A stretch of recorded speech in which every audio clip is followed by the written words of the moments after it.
자, 안녕하세요. 반갑습니다. 주식하는 여러 대의 이정열입니다. 자, 일단은 대한전선 브리핑을 드리기 전에 우리 무료방에서 제가 좀 올려드린 이슈들이 좀 있었는데, 일단 제가 보고 있는 환율은 1,500원대, 달러 1,500원대. 지금 이제 다시 환율이 조정을 받는가 싶었는데 갑자기 또 급등을 거품 물고 올라갔습니다. 일단은 이게 우리 11월 달에 금리 인상이 좀 예정이 되어 있기 때문에 75bp에 대한 부분들은 변함없다. 이렇게 65%였는데 75bp 인상 확률이 75%로 또 뛰었습니다. 그렇기 때문에 시장도 좀 시간에 따라 좀 다르긴 하겠지만은 코스피 2000포인트 그리고 달러도 1,500원 수준 예상을 좀 한번 해볼 수 있을 것 같고요.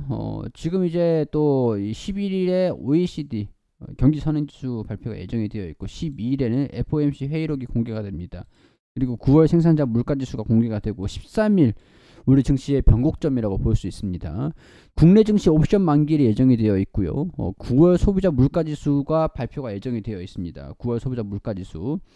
그렇기 때문에 우리가 일단은 옵션 만기이고 소비자 물가지수가 발표가 되는 이 지표에 따라서 패드가 가장 신경을 좀 많이 쓰고 있는 지표이기 때문에 이 지표에서 CPI가 좀 주춤할 것이냐, 물가가 주춤할 것이냐, 이런 부분들을 우리가 주시하면서 체크를 해볼 필요는 있을 것 같습니다. 그렇기 때문에 단기적으로는 13일 목요일 국내 증시 옵션 만기일까지 그리고 끝나고 소비자 물가지수 발표하는 것까지 시장에 영향들이 있을 것 같다라고 정리를 해드릴 수 있을 것 같고, 일단은 뭐 대한전선 시장이 좀 어렵다라는 걸 인지하실 필요는 있을 것 같아요. 또 이제 대한전선에 관련 소식들이 좀 있는 상황들이었는데, 대법원에서 정정 공시 시점에서 정상 주가로 단정하면 안 된다. 손해배상액이 커질 것 같다. 이런 내용들이 좀 있습니다. 2,700억대 분식회계 주가 폭락 배상액이 커질 것 같다. 일단 2007년도인가 아무래도 그때 당시였던 것 같아요. 2011년도, 12년도.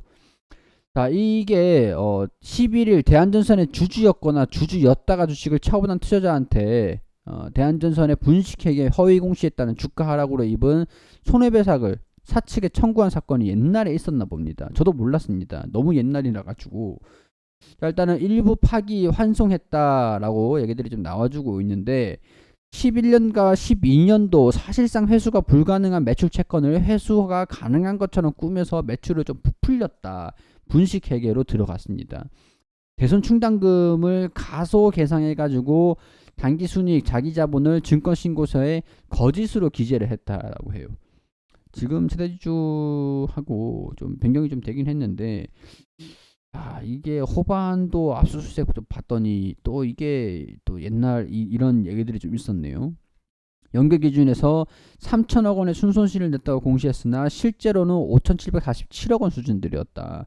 허위 공시임이 밝혀지지 않은 상태에서 원고들은 피고회사 주식을 취득을 했고 11월 4일 정상 공시가 이루어진 이후에 주가는 하락을 했고 분식회계까지 11월 20일에 2,485원까지 주가가 떨어졌었던 그런 사건들이 좀 있습니다. 여기에서 대한전선의 종가가 손해 산정 기준점이 주가 하락이 됐던 게 누구 탓이었냐, 손해배상을 해야 되냐 안 해야 되냐. 1심은 인정한 배상액이 58억 원에 달했고 2심 같은 경우에서는 정상주가를 정상보고서 공시 직후인 11월 20일 종가인 2,485원으로 삼아가지고 손해액을 18억가량 2심이 인정한 배상액은 18억가량 정도로 1심 때보다 대폭 축소가 됐다. 자, 근데 여기에서 계속 이제 논란이 좀 되고 있었던 상황들인 것 같은데, 최근에 좀 얘기가 나와줬던 게, 일단 분식회계, 기업의 정상주가로 뭘 봐야 되느냐, 이게 좀 핵심이 되는 것 같아요. 자, 여기에서 1심은 거래 재개 후 시점인 주가가 479원. 그러니까 2013년도 주식 종가가 2,485원 수준이었고, 매매 거래가 정지가 되고 나가지고 처분 당시 주가는 1,200원으로 떨어졌고, 매매 거래 정지가 해제된 직후인 주식 종가가 479원 수준이 됐고, 1심은 479원이 정상주가라고 보고 58억 원을 배상해야 된다. 2심은 배상 금액이 약 18억 원으로 2,485원으로 정상주가를 판단했다. 2심 판결이 근데 대법원에서는 잘못됐다고 봤기 때문에 다시 계산해라. 다시 계산을 해라. 약간 이런 게 일단 분식회계를 공포하기 전에는 대한전선에 대한 시장의 평가가 온전히 반영되지 않았을 수 있기 때문에 2심에서 했던 2,485원이 아니라 1심에서 479원이 정상적인 주가이기 때문에 58억 원을 배상을 해라 라는 쪽으로 좀 살짝 기운 것 같아요. 자, 이 허위 공시 분식회계로 해서 주가 영향이 없었다라는 것들을 기업이 입증을 해야 되는데 입증하기는 쉽진 않죠. 뭐 거의 뭐 불가능하는 게 되겠죠.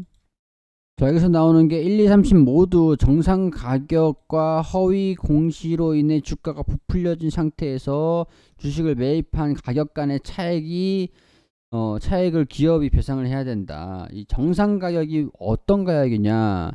그렇기 때문에 이 분식회계에 대한 2012년도 이 분식회계에 대한 부분들은 아직까지 여파들이 좀 남아있는 상태였고, 이런 얘기들이 좀 진행이 되고 있는 상태였다 보니까 주가에서도 좀 불리하게 좀 반영이 좀 됐었던 그런 상황들인 것 같습니다.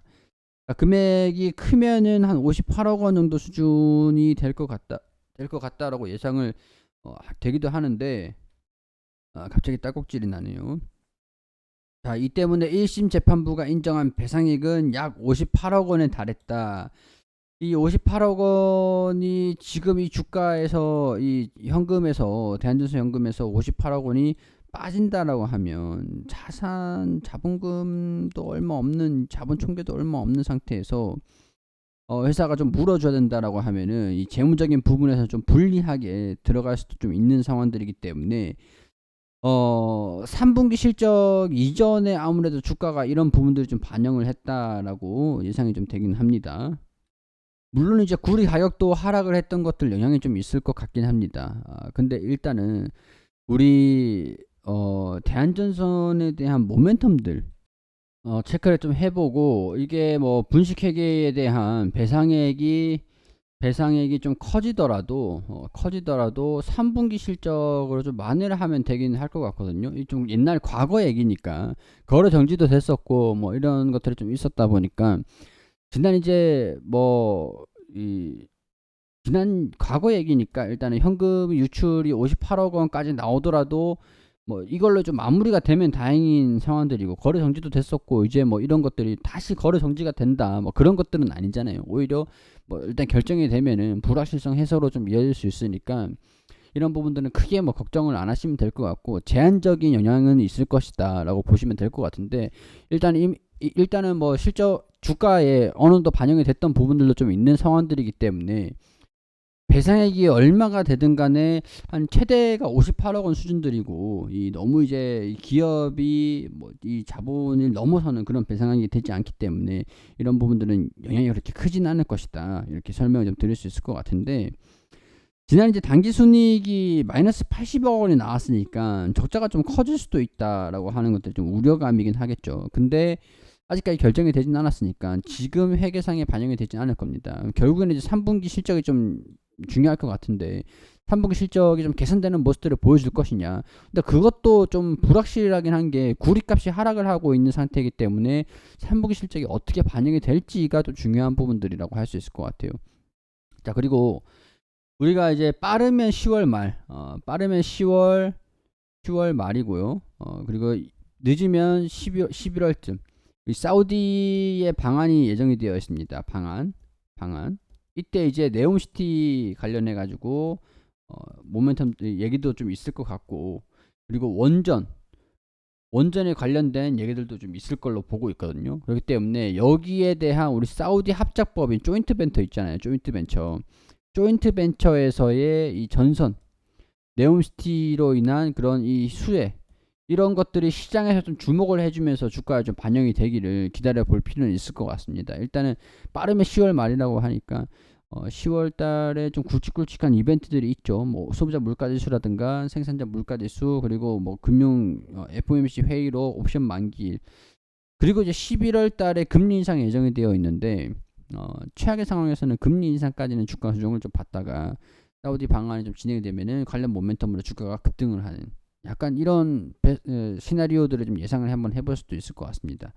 과정 중에서 이제 11월 달쯤 되면은 3분기 실적 발표도 좀 예정이 되겠죠. 발표가 좀 있겠죠.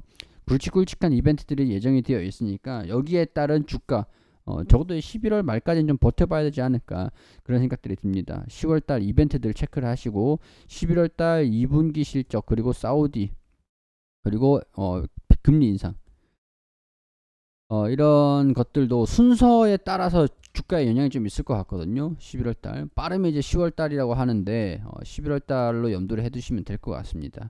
자, 순서에 이 어떤 발표가 뭐 사우디가 먼저 오는지 2분기 실적을 먼저 발표를 하는지 금리 인상이 먼저가 되는지 이게 나중에 발표가 되는지 거기에 따라 주가 방향들이 계속 출렁출렁 할 거니까요. 그런 부분들 다 버텨보시고 금리 인상이 좀 끝나면 내년 초부터 우리가 좀 금리를 이렇게 보실 필요 있어요. 연말에 11월에 75bp 인상 확률이 75%입니다. 근데 65%였다가 75%로 올라간 거예요. 자, 그러면 이제 연말 지나갔고 연초 내년 초에 50bp를 인상하는 순간부터는 시장에 다시 반등이 좀 나올 겁니다. 내년 초부터. 그게 한 2월 달쯤 될 것 같다고 보거든요. 그렇기 때문에 이런 부분들 같이 체크를 좀 하시면서 금리 인상에 따른 속도 조절 우리가 좀 버텨야 되는 시기가 언제냐 이런 것들도 함께 보시면 좋을 것 같습니다.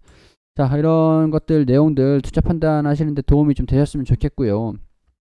저도 이제 시장이 좀 어려우니까 원래는 좀 안 해드리고 있었는데 시장이 좀 어렵다 보니까 제가 최대한 좀 도움을 드려볼 수 있도록 여기서 이렇게 진행을 하고 있으니까요. 우리 무료방들 다양한 정보들 이렇게 올려드리고 있죠. 제가 계속 이 분석 자료들 계속 올려드리고 있어요. 그렇기 때문에 무료방도 오실 분들은 댓글이랑 더보기 확인하시고 우리 문자 종목들도 제가 계속 안내드리고 있으니까 무료로 계속 이제 이 무료방으로 계속 올려드리고 있어요. 하루에 2종목씩. 뭐 공략도 어떻게 진행을 하시라는 거 계속 이제 말씀을 드리고 있으니까 꼼꼼하게 보셔가지고 잘 따라가셨으면 좋겠습니다. 일단 도움이 되기를 바라는 마음에서 진행을 하는 것들이니까요. 참고해 주시고 우리 구독과 좋아요 한 번씩 꼭 부탁드릴 수 있도록 하겠습니다.